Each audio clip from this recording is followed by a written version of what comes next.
6 o'clock in the morning while they were sleeping.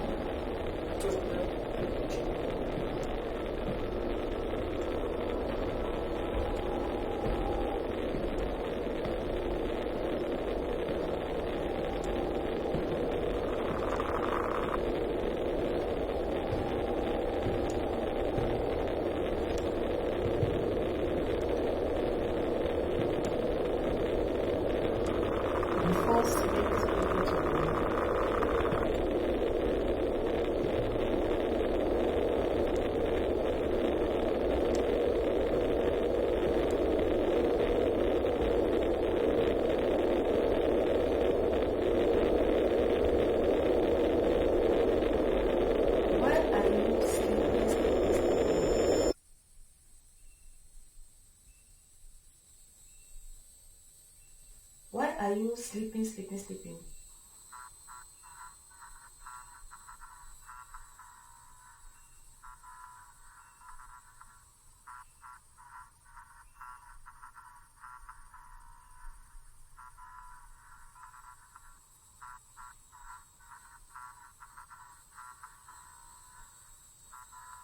It makes you not to think well.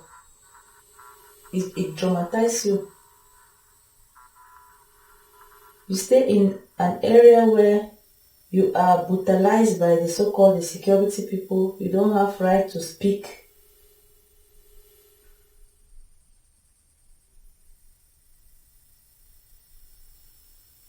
They give you the impression it's going to be alright.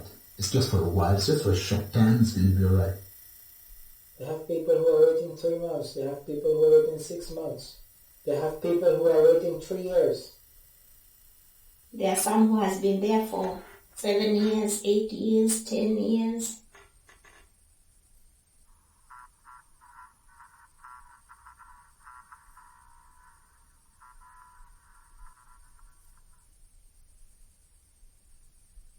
And we don't know what will happen. You just have to eat, drink, sleep. Eat, drink, sleep.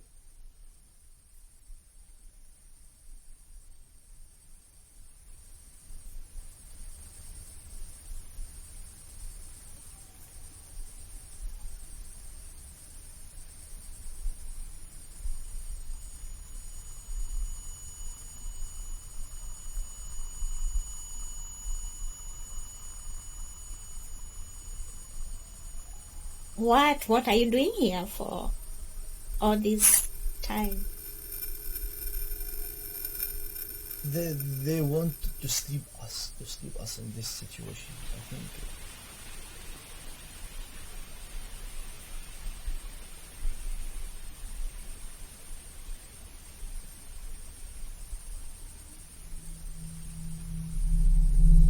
We are in a forest.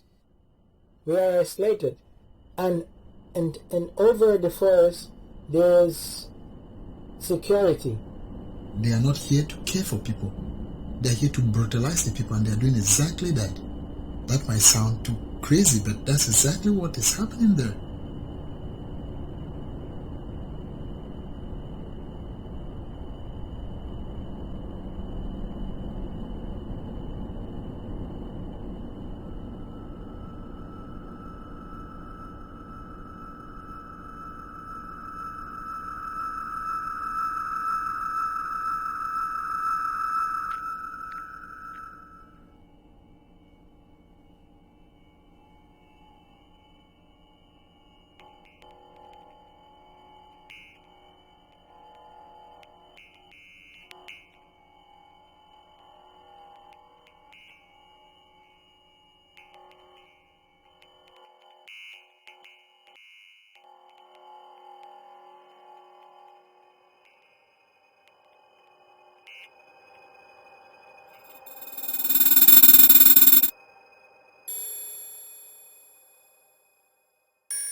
They knew since they isolate us, they put us in the forest so that they can treat us how they like. Nobody will nobody will know they are treating somebody like this in the forest. If you isolate a human being in a forest, in an institution, in a jail, because this is a jail, you just give them something to drink, something to eat. You say you cannot go out, you cannot work, you cannot do anything, you just have to wait. What will be the reaction of these people?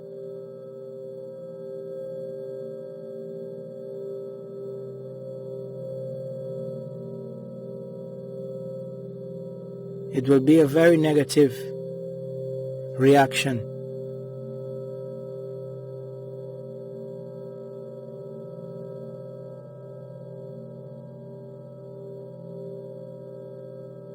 I saw with my own eyes how people got depressed, how people got mad.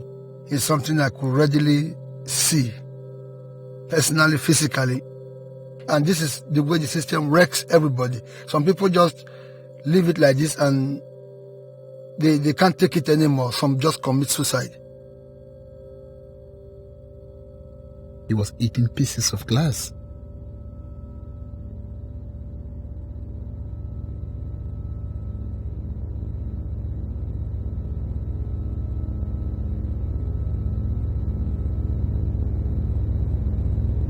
He really tried to commit suicide.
This is clearly sure.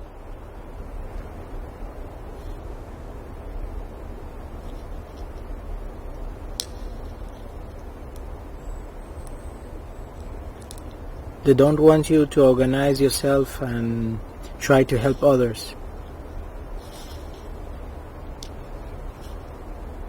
When they see that you are helping, they will try to isolate you from them by sending you in other places. So you will not continue helping the people, and you will not continue informing them about their rights.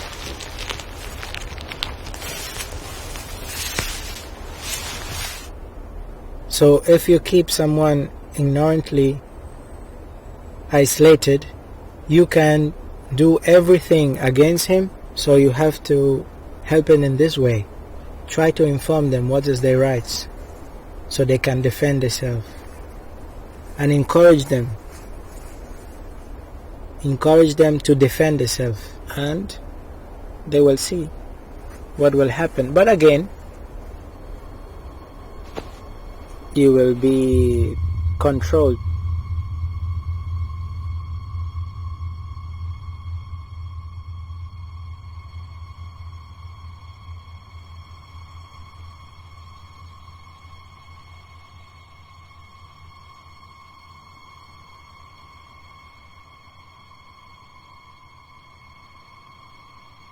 When they see that you are helping, they will not repress you in a direct way. They will try to isolate you from them by sending you in other places. And then you will be transferred in places even worse than what we are. And we don't know. And they don't inform you. And they just tell you, okay, you have to go now. Yeah, really.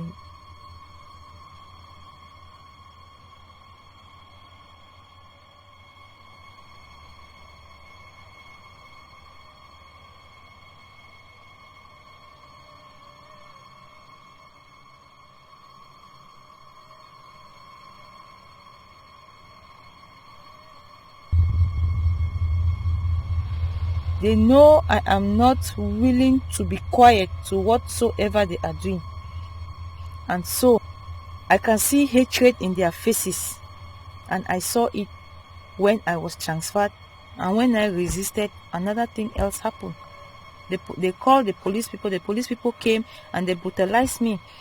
The chief of the security people, he called police for me. He forged my signature and signed my transfer. And then he used handcuff to handcuff my hands behind with it, and he helped to drag me on the floor. Now they have made it clear.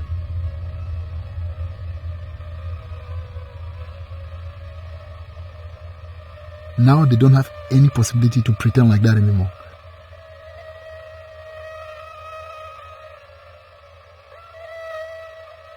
So you can bear with me that the government, they know what they are doing. It's difficult for it to get into your mind that the so-called civilized society where you escape for shelter could be so brutal. So most of the time you imagine, well, maybe there should be some reason why the system is like that. It's going to change. I know they keep us in the forest because they want to destroy us. They don't want us to think. They don't want us to tell our problem to the public. In short, they treat us like dogs. I see it that way. When you look at it, you can say that it is the government's idea to, to kill your morale slowly, day by day.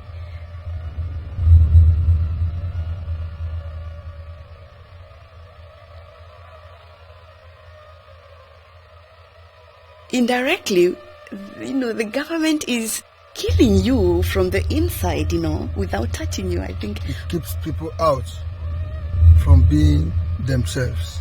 It keeps people out from being active. It keeps people out from resisting. It represents intimidation, harassment, abuses, all combined in a single space of time. This is exactly what suits the system.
I am not the only one. I have friends with whom we are in the same kind of a situation.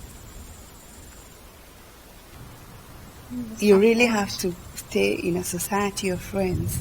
Otherwise, you cannot do it alone. You cannot, because you have to be sheltered.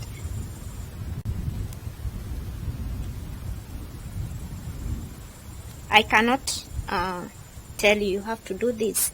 That's for you to decide. Because if you sit here, you won't change anything.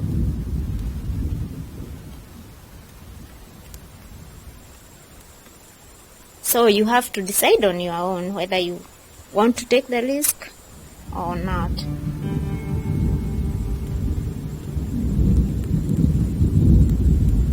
After being just sitting for 5-6 years, I mean, you're as good as dead. You cannot say you're active anymore. So the government has actually achieved its idea of making you, go back to being nothing, not exactly where you were, but reducing you to nothing.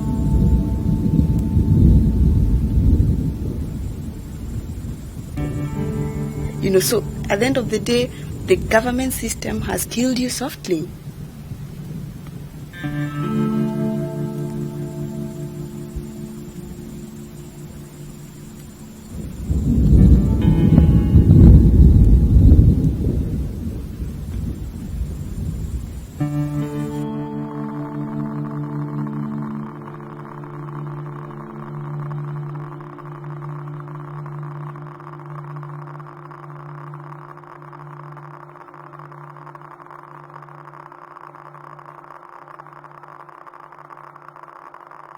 We've identified our problem. We've identified that we are alone, that the state is not ready to work, to do anything serious. So we just go on that.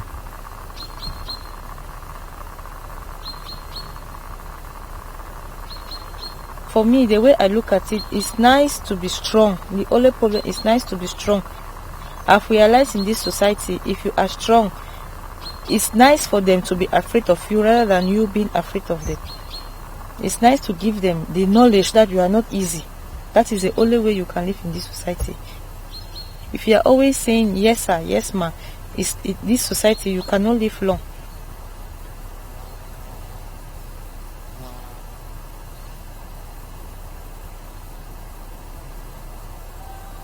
When there's unity between you and these other isolated people, there's a possibility for the growth of self-organization. There's a possibility for resistance. The fear of resistance coming up is what leads the government to isolate not only the refugees from the general society, but also from each other.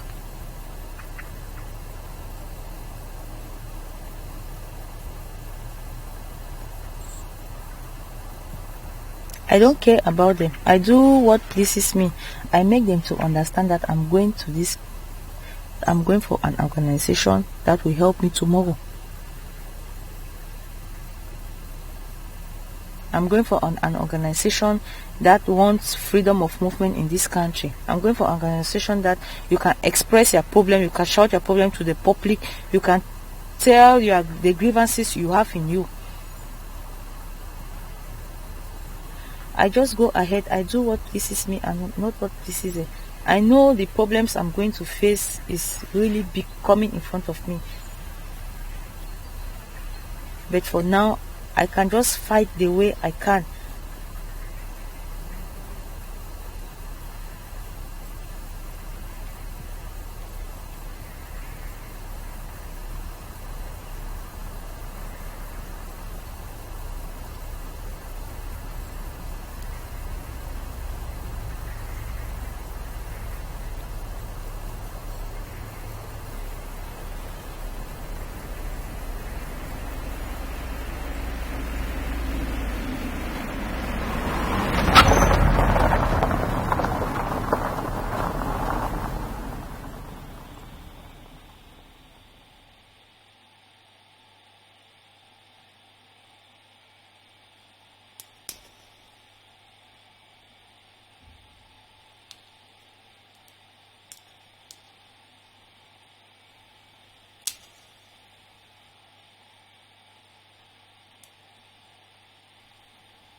understood this is the kind of place you need to be. You need to be with people who have different backgrounds, different experiences of their own struggles.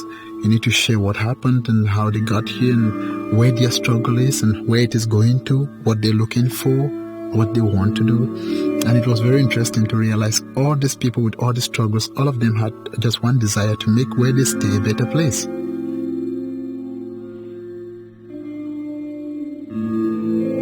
And we're going to resist. We're going to go as far as we can in trying to resist that. And that's what we're doing.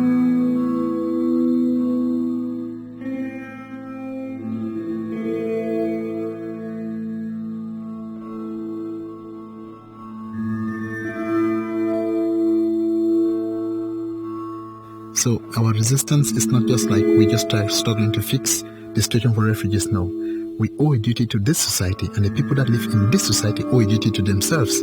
That's why we always told the people that work with us, the support groups of the citizens around here, we tell them, look, if you take our struggle like your struggle, then we can work.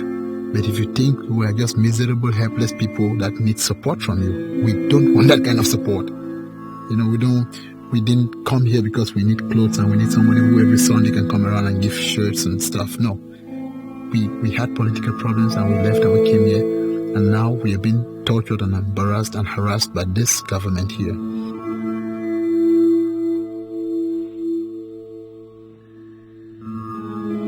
In effect, it is a center to psychologically break all the people, right? So that they could be deported back and forth the way they want. So that even if they get out of there, they are already psychologically ready for the underclass of the society. They're already psychologically broke. They cannot think rationally. Not until we are able to come together in a clear position, it's never going to hurt the authorities. The only time it's going to hurt them is when the ordinary man in the street understands what is happening in the forest there. And then the ordinary man then has to make the decision whether he or she wants that kind of thing to be going on in the neighborhood of where he stays.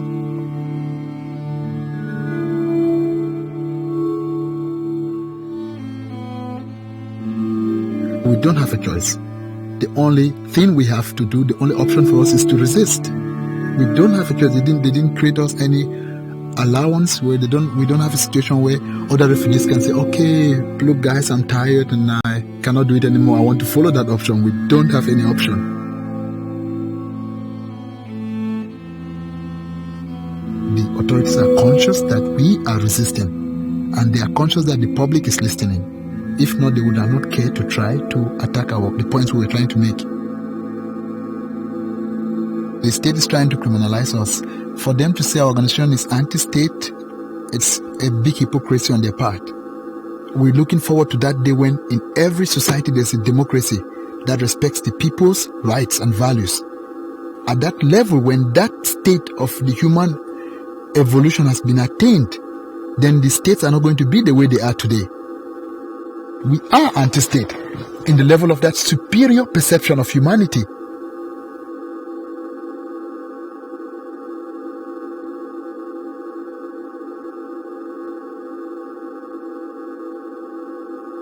The strength of this organization is that it is able to get people out of this intended isolation by the state. It's able to make people break out of that wall and get politically active.